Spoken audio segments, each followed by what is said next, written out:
And we're back with another episode of Manayunk Mornings, brought to you by Manayunk.com and TerryLeahyFilms, Manayunk's premier video production company. I'm your host, Leo Dillinger, and we're going to be sitting down with Walter Palmer of Palmer Distilling and talking with Craig Wilson from Maya J. But first, let's go into the latest happenings around Main Street, shall we? It was a beautiful weekend at the 27th Annual Manayunk Arts Festival. Special thanks to all of the artists, festival attendees, sponsors, and business owners who helped make this event possible. Stay tuned for after the show for some footage of this past weekend's Manayunk Arts Festival. Hidden River Outfitters are launching their kayak tours once again, every Thursday, Saturday, and Sunday for brunch, lunch, or happy hour. Head over to hiddenriveroutfitters.com and book your tour today. Playhouse West Film Festival is returning to Venice Island for the third year in a row. They're going to be showing more than 30 different short films over the course of the weekend, and you can purchase single day, single event, or weekend-long passes for the festival. Head over to ticketfly.com to purchase your passes today. And finally, Casey Manwaring of Goals Fit is hosting a July 5th 5-miler this Tuesday at 6:30. They're going to be starting outside of Goals Fit and ending up at Winnie's Le Bus for a happy hour. If you are a runner, I highly recommend you stop by for this run. So that's all the news I've got for you today. Enjoy your 4th of July weekend. Colleen is sitting down with Walter Palmer of Palmer Distilling to talk about his product Liberty Gin. Colleen? Good morning, everyone. I'm Colleen Savage, and I am joined this week on the couch by Walter from Palmer Distilling Company, which is a Manayunk business just on Shurs Lane. Welcome, Walter. It's great to be here. Why don't you start off by telling the folks at home a little bit about who you are and what you do?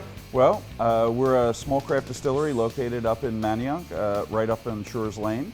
We have an 800-liter copper pot still. We've been in business for a little over a year now.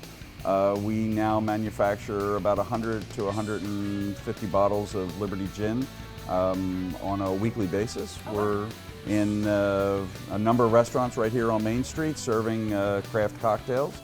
Our gin, Liberty Gin, is available in 20 state stores. We're adding 5 more, and the community has been very good. They've been very positive and responsive.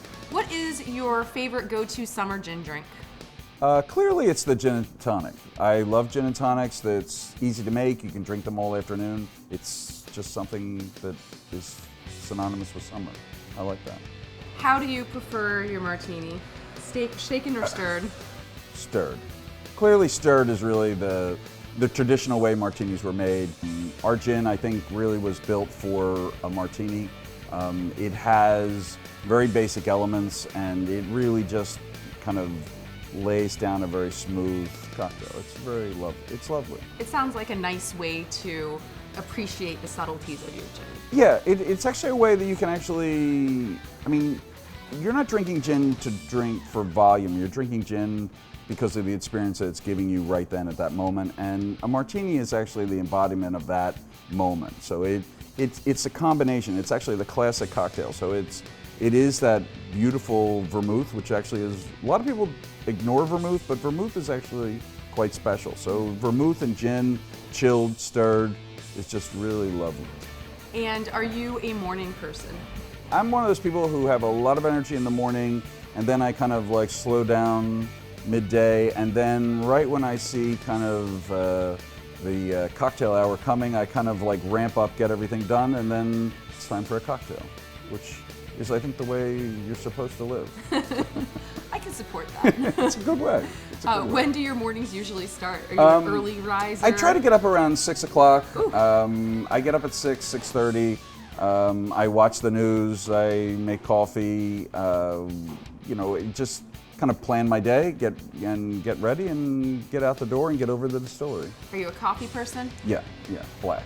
Black coffee, yeah. Nothing in it? Straight? Just straight. That way coffee's like a consistency. And I have 2 places for coffee. I either go to Volo or I go over to High Point in Mount Airy. And those 2 places, in my opinion, provide the best coffee around, which is La Colombe Coffee and High Point Coffee. All right, so Walter, I see that you were kind enough to bring us a bottle of gin. I was. I thought the breakfast time is a good time for some gin. I couldn't agree more, but unfortunately, I can't be the one who tries any of it right now, being that I'm a little pregnant. So I figure we can maybe ask Leo to come back and you guys can have a little gin tasting together. Leo. How's it going, everybody? Very good. Good Welcome to see to the couch. So you ready to taste some gin? Absolutely. Sounds like a good plan. Thanks for taking one for the team, Leo. It's That's really what I big do. of you. Sacrifices I make for Manayunk mornings. There we go. Some for you. None for you, unfortunately, but some for Soon me. enough. So this is our Liberty Gin. We make it right here on Shurs Lane. It's 6 basic botanicals. You're going to taste a lot of lemon, a lot of pepper notes. It's a lovely breakfast drink. Good morning. I love the taste of gin in the morning. Who doesn't? Very good. That's refreshing. Cheers. Start your day off right. Thanks so much for joining us on the couch this week, It's Walter. great to be here. I'm really honored to be here, and hope everybody comes up and checks out our distillery. Most definitely, you guys do tastings, right? We do tastings every Saturday. We also, our cocktails are on Main Street in a number of restaurants, making really wonderful craft cocktails with our Liberty Gin. Awesome. Well, now we're going to go over to Caitlin, who is talking to Craig over at Maya J. All right, so we're down here with chef and owner Craig Wilson of Maya J, and we're going to ask him a few questions about the restaurant. So Craig, just want to start off by asking sort of where your cooking experience came from and your background in the restaurant industry. It started off when I was in high school. I was an athlete and a pretty good athlete, and my parents didn't have a lot of money, so my father said if you want to play football, you got to buy your own cleats. So I went to the cricket club, which was about 2 blocks from my house, and I started washing dishes in 9th grade. And then I kept going back throughout my high school career, and I ended up liking cooking more than I did playing sports.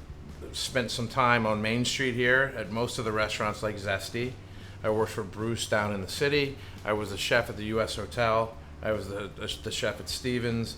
We're talking 20 years ago.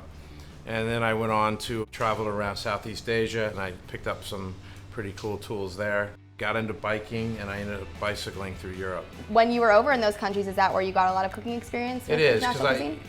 it is. I didn't go really as a tourist, I went as a traveler. I got to sort of see hands-on all those great cuisines over there that a lot of people don't. And so when I cook internationally here, I try to do it like I was taught. I don't do fusion. So if it's a dish from Thailand, it's how it should be. If it's a dish from Vietnam, it's how I was taught. So what's in the name? Where did Maya J come from? A high school friend of mine who wanted to get into the restaurant business, and we opened this together originally, and he's still a part of it. We were struggling over a name, and he came to me one day and said, "What do you think?" He has 2 children, Maya and Jesse, and he threw that name out to me, and I liked it, and it stuck, and we used it. So we hear some rumors that there might be another restaurant in the works. Can you give us some inside scoop on that? There is 4 or 5 doors down from here on the same side. We've decided to open an Italian bistro, BYOB, called Gigi. That's an homage to all the grandmothers and mothers of the world who have painstakingly cooked for their children for the however long they did it and passed on recipes. So anything else you want people to know about Maya J? I would say that Maya J is, I think we're offering something on Main Street that isn't here. You can come here and kind of eat around the world. We have Indian, we have Greek, we have Thai, we have Israeli, we have Mediterranean, we have, a lot of choices here globally speaking, and I think that's something that's not offered down here. And we have wonderful craft cocktails with a great mixologist and a really good craft beer selection. So Something for everyone, for something sure. for everyone, that's right. And I think in this restaurant world nowadays, you have to be that. You have to kind of like try to be it all, then I think we pulled off pretty well. I would agree. At least I hope we do. Definitely. Well, thanks for sitting down with us, Craig. Thank you. And that's a wrap on another episode of Manayunk Mornings. Special thanks to Smokin' John's Barbecue and TerryLeahyFilms. On behalf of Caitlin, Walter, and Colleen, I'm Leo Dillinger, and Manayunk, you have a fantastic morning. Cheers. Cheers. Leo's mom, good morning. Hello again, Mom.